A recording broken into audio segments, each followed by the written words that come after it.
is about Banker's algorithm, and Banker's algorithm, as we have studied in the last video also, it is for multiple instances. So let's see.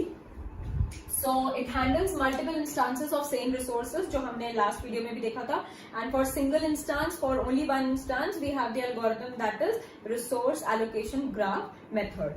Now how do we operate this Banker's algorithm? तो आपको याद होगा कि हमने तीन तरीके की information पढ़ी थी, 3-4 तरीके की अलग अलग इंफॉर्मेशन जो हमने डेडलॉक अवॉइडेंस के फर्स्ट वीडियो में देखी थी. So that conceptual thing will be used mathematically here.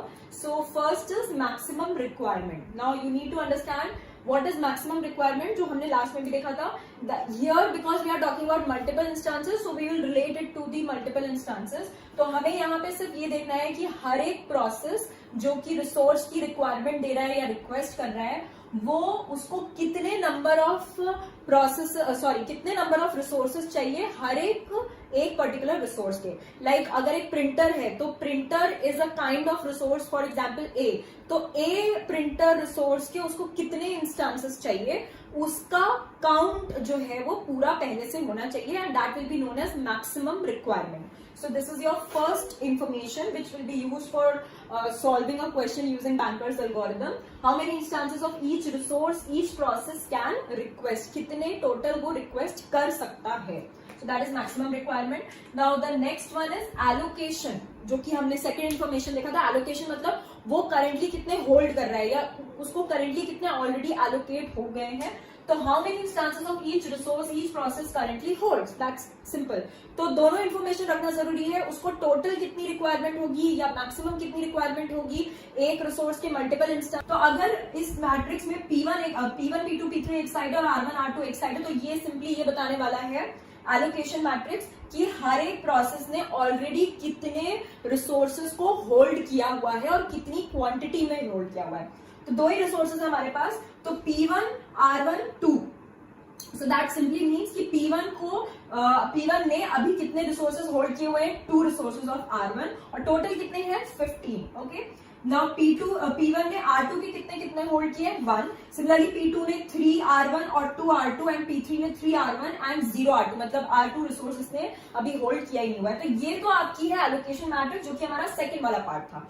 Now coming to maximum requirement which is also required. तो मैक्सिमम रिक्वायरमेंट मतलब उसको टोटल हर एक रिसोर्स के कितने इंस्टांसेस की जरूरत है. तो P1 सेम मैट्रिक्स हम बनाएंगे, 2D मैट्रिक्स रहेगी. जैसे ये 2D मैट्रिक्स थी वैसे ये भी 2D मैट्रिक्स रहेगी. तो यहाँ पे क्या है, P1, P2, P3 3 प्रोसेसेस हैं. अगेन R1 और R2 2 रिसोर्स हैं. तो P1 को R1 के टोटल 5 की रिक्वायरमेंट है, और P1 को R2 की कितनी रिक्वायरमेंट है, मैक्सिमम 6. सिमिलरली P2 को R1 के 8 इंस्टांसेस की, और P2 को R2 के 5, एंड P3 को R1 के 4 इंस्टांसेस एंड P3 को R2 के 8 इंस्टांसेस की मैक्सिमम रिक्वायरमेंट है. इस मैट्रिक्स का नाम ये होता है मैक्सिमम रिक्वायरमेंट, या इसको हम ये भी बोल सकते हैं मैक्सिमम रिक्वायरमेंट की जगह कुछ बुक्स में आपको मिल जाएगा, इसको क्लेम मैट्रिक्स भी बोलते हैं. ओके. क्लेम का मतलब है कि ये इसको टोटल इतने रिसोर्सेस के हर एक रिसोर्स के इतने इंस्टांसेस की जरूरत है. तो कहीं कहीं पे इसको क्लेम मैट्रिक्स भी बोलते हैं, लेकिन ज्यादातर जगह आपको मैक्सिमम रिक्वायरमेंट मैट्रिक्स के नाम से. और 8. नाउ आपने देखा होगा कि हमारे टोटल नंबर ऑफ रिसोर्सेज भी 15 और 8 ही थे. तो लास्ट में आपका यूजुअली इसी तरीके का आना चाहिए. अगर ये मैच कर जाता है तो इसका मतलब कि आपका जो क्वेश्चन है, जो सेम सीक्वेंस है, वो बराबर निकल के आया है. तो अब नेक्स्ट आपने P1 के बाद P2 एग्जीक्यूट किया और P2 के बाद P3.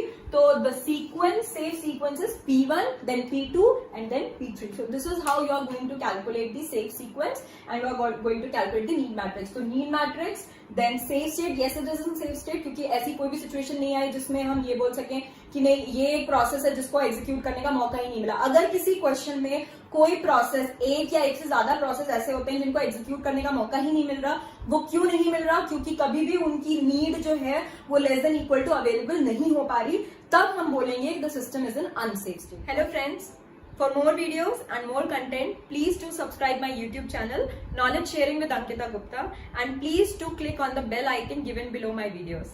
Thank you.